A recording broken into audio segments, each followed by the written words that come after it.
पंतप्रधान नरेंद्र मोदी हे आता रामकुंडाच्या दिशेने निघालेले आहेत आणि अगदी थोड्याच वेळात ते रामकुंड इथे पोहोचणार आहेत आणि याच संदर्भात आपण अधिक माहिती घेऊयात आमचे प्रतिनिधी अभिजित सोनावणे यांच्याकडनं।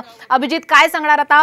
मोदी हे रामकुंडाच्या इथे पोहोचतायत, सध्याची कशा पद्धतीने तिकडे तयारी झालेली आहे, कसं वातावरण आहे? रामकुंडाचं जर महत्व आपण पाहिलं तर रामकुंडावर गोदावरी, करुणा, वरुणा अशा 3 नद्यांचा संगम होतो आणि त्याच संगमावर दर 12 वर्षांनी कुंभमेळा त्या ठिकाणी भरवला जातो। त्या ठिकाणी विशेष असं महत्व रामकुंडाच्या स्थानाला आहे आणि त्यामुळे आज पंतप्रधान नरेंद्र मोदी रामकुंडावर पोहोचतात। त्या ठिकाणी जे गंगा गोदावरी मातेचं मंदिर आहे त्या मंदिरामध्ये मोदींच्या हस्ते पूजा केली जाणार आहे। त्यानंतर गोदावरी नदीचं जलपूजन मोदींच्या हस्ते केलं जाईल। त्या ठिकाणी आरती देखील गोदावरीची पंतप्रधान नरेंद्र मोदींच्या हस्ते केली जाणार आहे आणि एकूणच गोदा घाटाच्या परिसराची पाहणी देखील मोदी यांच्याकडून केली जाण्याची शक्यता आहे आणि एकूणच रामकुंडाचा जो परिसर आहे, परिसरातली जी मंदिरं आहेत त्याची देखील माहिती जी आहे ती मोदींकडून घेतली जाणार आहे। कारण आपण जर बघितलं तर देशभरातून लाखो भाविक दरवर्षी रामकुंडावर गोदावरी स्नानासाठी येत असतात आणि त्यामुळे त्या ठिकाणी एखादा ज्या पद्धतीने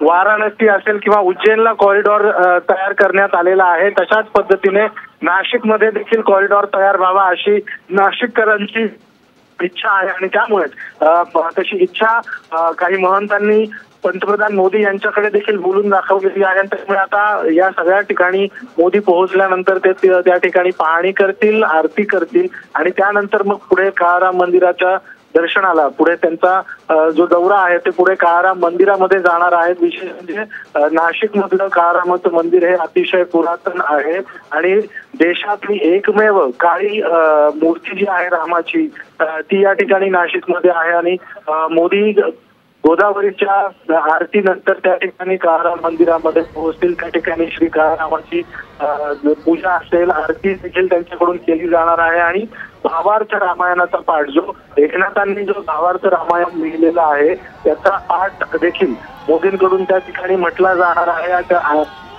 तर आपण ज्या पद्धतीने अभिजित पाहतोय की पंतप्रधान नरेंद्र मोदी हे रामकुंड इथे दाखल झालेले, त्यांचा ताफा आता हळूहळू पुढे सरकतोय आणि त्यांना त्यांच्या स्वागतासाठी, त्यांना अभिवादन करण्यासाठी मोठ्या संख्येने आपण रस्त्याच्या दोन्ही बाजूंना नाशिककर जमलेले, देशातनं मोठ्या संख्येने खरं तर अनेक तरुण तरुणी आज जो युवा महोत्सव नाशिकमध्ये आजपासून सुरुवात होणारे 4 दिवस या महोत्सवासाठी सुद्धा जमलेले आहेत। रामकुंड इथं आता पंतप्रधान मोदी हे थोड्याच वेळात दाखल होत आहेत। थेट दृश्य आपण साम टीव्हीवर नाशिकहून पाहतोय। पंतप्रधान नरेंद्र मोदी हे रामकुंडावर दाखल होत आहेत, गोदा काठाची ते पाहणी करणार आहेत। 10 मिनिटं खरं तर हा त्यांचा या दौऱ्याचा हा जो टप्पा आहे 10 मिनिटं या गोदाकाठी असतील, जलपूजन करतील, आरती करतील आणि नंतर ते पुढे जवळच असणाऱ्या काळाराम मंदिर इथे जाणार आहे। तर सध्या जे आपण थेट दृश्य साम टीव्हीवर पाहतोय खरं तर रामकुंडावर येणारे असे हे पहिले पंतप्रधान आहेत अशा पद्धतीचं वक्तव्य गिरीश महाजन यांनी अगदी थोड्या वेळापूर्वी साम टीव्हीशी बातचीत करत असताना केलं होतं। आपण थेट एका बाजूला दृश्य पाहतोय की नरेंद्र मोदी यांचा ताफा आता रामकुंडावर येतोय, तो दुसऱ्या बाजूला रामकुंडावरती नरेंद्र मोदी, पंतप्रधान नरेंद्र मोदी यांच्या प्रतीक्षेत असणारे हे सगळे महंत, साधू, पुजारी आहेत। 2 दृश्य साम टीव्हीवर आपण पाहतोय।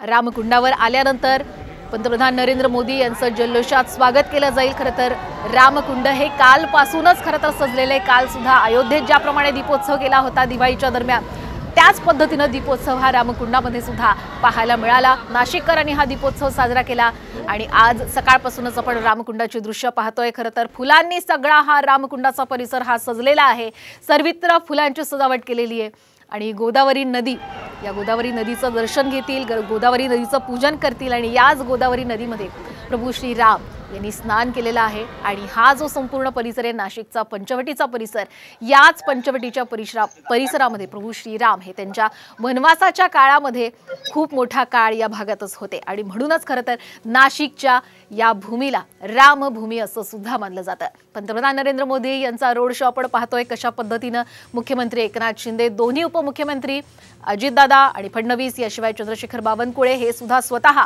पंतप्रधान नरेंद्र मोदी यांच्यासोबत या रोड शो मधून आता रामकुंडावरती दाखल होत आहेत। कडक अशी सुरक्षा व्यवस्था पंतप्रधान मोदी यांच्या आजूबाजूला जरी असली तरी सुद्धा मोठ्या संख्येने खरं तर नाशिककर जमलेले आहेत, त्यांच्यावर फुलांची उधळण करतायत।